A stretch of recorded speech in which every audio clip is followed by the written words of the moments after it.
Hürmetli vatandaş, bugünkü leksiyalarımızı başlayımız. Vaziyet ve leksiya. Bugünkü sağış 2025 yıl 3. ayının 31. günü vatandaş. Bugünkü vaziyetimizin ise kanımızın dostumuz Lawrence Teyvellik. Lawrence Teyvetir bir betni içi optu bugün ettiğinde hazır 40 netçi minut ilgiri. Washington Post gazetesinin makalesi 5'de makalının mavzusu nima deseniz, Amerika Qo'shma Shtatlari Davlat Mudofaa Ministeri maxfiy hujjat. Amerika armiyasining strategik, siyosiy va nishoni qayta belgilandi. Qo'shimcha davlatni qo'g'dash, ya'ni Amerika Qo'shma Shtatlari bu tuproqni qo'g'dash. Jungo'ning Tayvanni tortib olish va Tayvanga hujum qilishini cheklash. Mavzuliq maqola e'lon qildi Washington Post gazetasi. Biz mi so'zlaymiz ular? Lekin ma'lum qo'yilgan mavzular men tayyorlagan mavzu o'rtasida farq bor. Bugun leksiyada sizga Rozi Washingtondan so'zlaymiz vatandoshlar. Bugungi endi mavzu o'zimizning mavzusiga kelaylik. Mavzu mundaq dastlabdan 5 burjeklik binanın maqsadi. Amerika armiyasi maxfiydi Amerika armiyasi umumiyüzlük stratejik burilish hosil qilib, Jungo'ni cheklashni birinchi ishimiz deb hisobladı. Mavzuli xabar 3. ayning 30. kuni Vanviyet orbitida e'lon qilindi. Xabar mundaq boshlandi. 5 burjeklik bino strategik siyosatni qaytadan tartiblashga boshladi. Siyosatning asosliq nuqtasini Jungo'ning Tayvanni tortib olish harakatlarini to'sishga qaratdi. Shundaqla Amerika bu davlatni mudofaa qilishni kuchaytirib, Yevropa va boshqa rayonlarda xatardan saqlanishni va'daga oladi. Washington Post xabar qilib bunday ko'rsatdi. Amerika Qo'shma Shtatlari Davlat Mudofaa Ministri Pat Haggis bir parcha ichki ko'rsatmalik eslatmasida bunday ko'rsatdi. 5 burjeklik bino dalhozir strategik siyosatni tartiblayotdi. Bu strategik siyosatning og'irlik nuqtasi Tayvanga hujum qilmoqchi bo'lgan Jungo'ning urinishlarini to'sish, cheklash hamda Amerika bu davlatning mudofaasini kuchaytirish, yana Yevropa va boshqa joylarda xatarning oldini olish. Bir parcha hujjat davlat mudofaa strategik vaqtli ko'rsatmasi deb ataldi. Bu hujjat davlat mudofaa strategik vaqtli ko'rsatmasi deb ataldi. 3. ayning o'ttirlarida Davlat Mudofaa Ministerligining ichki qismida tarqatildi. Amerika Qo'shma Shtatlarida hamda Davlat Mudofaa Ministri Haggis imzo qo'ydi. Bu hujjatda ma'lum darajada partiyalik rang, tusi, shaklda prezident Donald Trumpning g'oyaviy maqsadlarini qanday amalga oshirish keng doiralik sharhlandi. Beijing bilan mumkin bo'lgan urushga tayyorlik qilindi. Bu bir parcha hujjat Amerika davlat mudofaa yuqori darajalik amaldorlarining eng buyuk ishlar to'g'risidagi bir turlik ko'rsatmasining ramkasi bo'lib, intayin aniq holda Jungo'ning Tayvanga tajovuz qilish mumkinligini birdan-bir yadroliq strategik kelgusi siyosat qilib ko'rsatganligidir.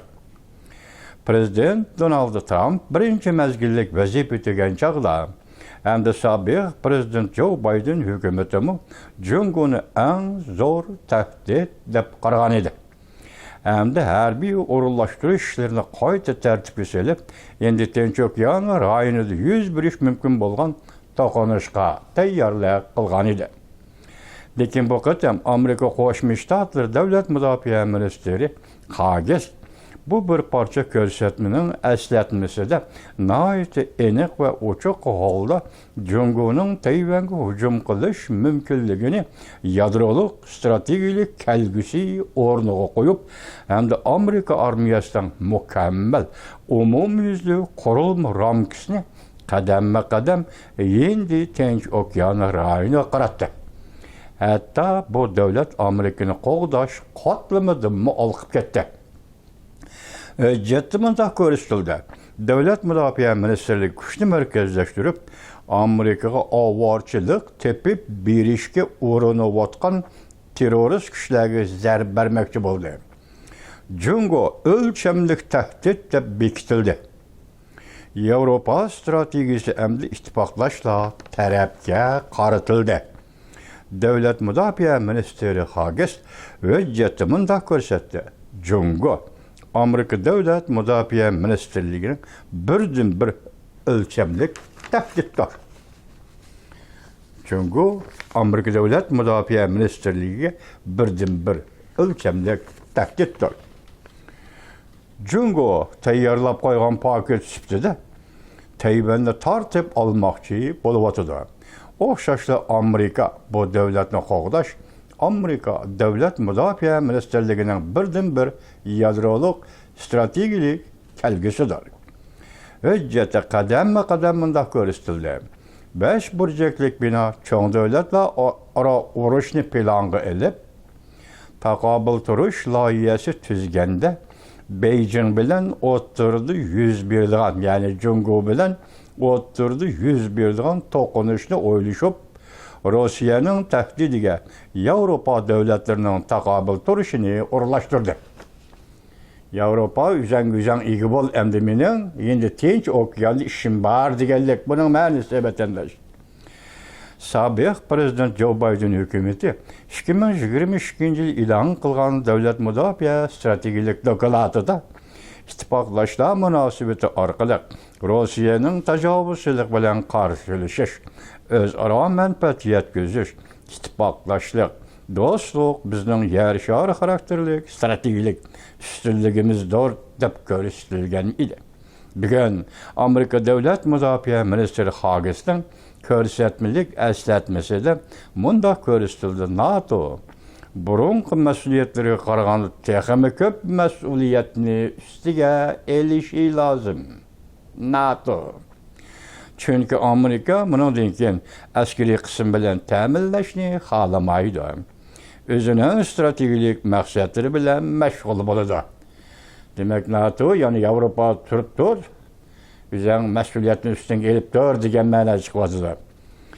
Bir xabarda, hozir bir mavzuda diqqat vatandosh, Jungo urush qo'zg'ash harpisida yuz berish mumkin bo'lgan 3 alomat mavzuli xabar 3-oyning 30-kun Vanvi Tor betida e'lon qilindi. Xabar bundoq boshlandi. Shuni tushuntirish kerakki, har qanday urush bir kechada portlamaydi. Agar asriy imperiyalar urushi yuz beradigan bo'lsa, dushman taraf askar chiqarishga tayyorlanishdan avval texnika boyliq jug'lab, harbiy harakat boshlashdan burun oziq-tulik o'ta yig'ishni tayyorlab elishi kerak. Bu Jungoning navbatdagi siyosati. Andin harbiy kuchni to'liqlash, orqa saf mulozimat, mudofaa, sapyorlik, oldingi saf harbiy lagerlar, harbiy bazalar tayyorlanish kerak. Endi qog'ini qo'yib turay. Demak, Jungo tayyorlik kirdi deyli, harbiy baza, sapyorlar, qurilish, yemak-ichmaklarni qo'yib turayli. Hozir Jungoning ichki qismida harbiy qism ichi tozalash yuz beryapti. Buning tahdidi va ehtimolligi nimadan vatandosh?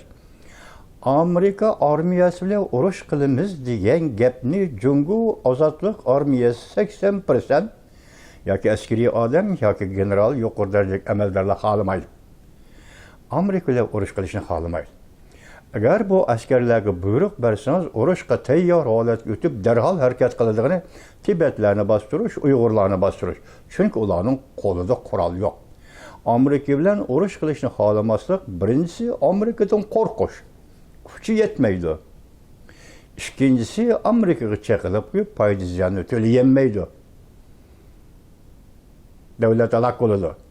Şunlaşka armiya içinde hazır tazılaş elip verip Tayvan'ı hücum kılgıcı kişilerini saklap kalıp Tayvan'ı uruş ötüşünü halamaydıgan Amerikalıların uruş kılışını halamaydıgan generallarını tazılap çet çıkarıvatı da vatandaş.